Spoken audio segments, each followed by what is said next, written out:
Bonjour, c'est Phil. Je vous retrouve pour une nouvelle vidéo sur la chaîne Informatique Simple pour tous. Dans cette vidéo, nous allons voir comment créer un GIF animé avec le logiciel Microsoft PowerPoint. Tout d'abord, qu'est-ce qu'un GIF animé? Le GIF animé est un fichier au format GIF comprenant plusieurs images qui permettent d'obtenir une animation par affichage successif en boucle. Il y en a des milliers disponibles sur internet, mais on peut être amené à vouloir en créer un soi-même. Nous allons voir dans cette vidéo comment on peut le faire avec le logiciel PowerPoint de Microsoft. Vu que le fichier GIF animé est une succession d'images qui tournent en boucle, cela se prête assez bien à une présentation PowerPoint. Passons à la démonstration.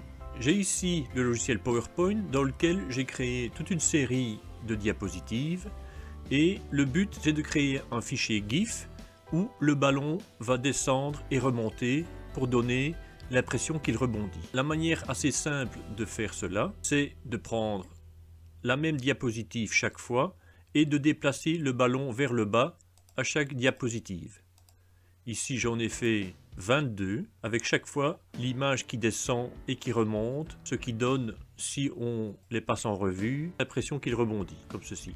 Alors le conseil c'est que, à partir du moment où on travaille avec un objet qui bouge, il vaut mieux qu'il soit au format PNG, c'est-à-dire qu'il n'y ait pas de contour autour de l'image. Dans ce cas-ci, j'ai fait blanc sur blanc, donc normalement la photo il y avait un carré autour, comme ceci on la voit. Donc ici j'ai mis un fond blanc pour ne pas devoir chipoter, mais le mieux c'est de faire disparaître ce fond, comme ça si ça bouge, on peut mettre un fond de couleur ou un fond quelconque qui n'est pas blanc. Autre paramètre à prendre en compte, c'est la taille des diapositives. Évidemment en PowerPoint, par défaut, c'est une taille, je dirais, plus ou moins feuille A4 que l'on peut mettre verticalement ou horizontalement, mais on peut également choisir une taille personnalisée.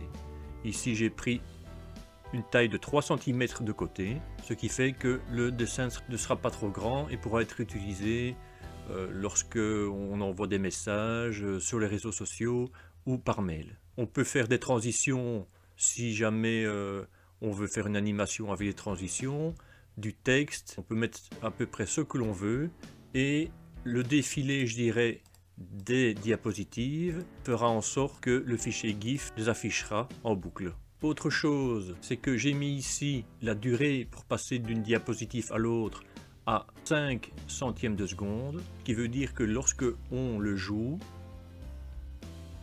on voit que ça monte et ça descend. Il n'est pas nécessaire de définir le diaporama en boucle, il le fera automatiquement lors de la génération du fichier GIF. Maintenant, lorsqu'on a fait notre diaporama, pour créer le fichier GIF, la manipulation est relativement simple.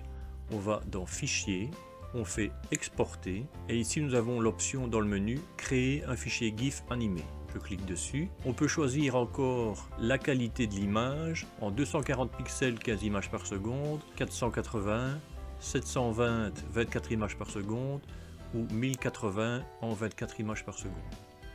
Donc là on a vraiment la meilleure qualité. Tout dépend si ce sont des dessins, du texte, voire des photos que l'on fait bouger. Donc là, si ce sont des photos, il vaut mieux avoir la meilleure qualité. Une fois qu'on a fait ça, on peut rendre l'arrière-plan transparent si jamais on en a besoin. Les secondes pour passer à chaque diapositive, si on n'avait rien mis dans le diaporama, il prend ce paramètre-là, mais vu qu'on l'a fixé, il ne tiendra pas compte de ce paramètre. Et on peut dire encore quelle diapositive il prend, donc ici de la première à la 22e, et on clique sur Créer un fichier GIF. Donc là, il va créer un fichier GIF, on demande où on le met et on clique sur Enregistrer. Lorsque l'on a le fichier GIF qui a été créé, il suffit de l'exécuter et on se rend compte que le ballon rebondit. Ce fichier peut être utilisé dans n'importe quelle application qui gère les mouvements des fichiers GIF, que ce soit les réseaux sociaux, un mail ou voire même placé sur un site internet ou autre. La vidéo est maintenant terminée, j'espère qu'elle vous a plu. N'hésitez pas à visionner les autres vidéos disponibles sur la chaîne et à vous abonner. À bientôt pour d'autres vidéos.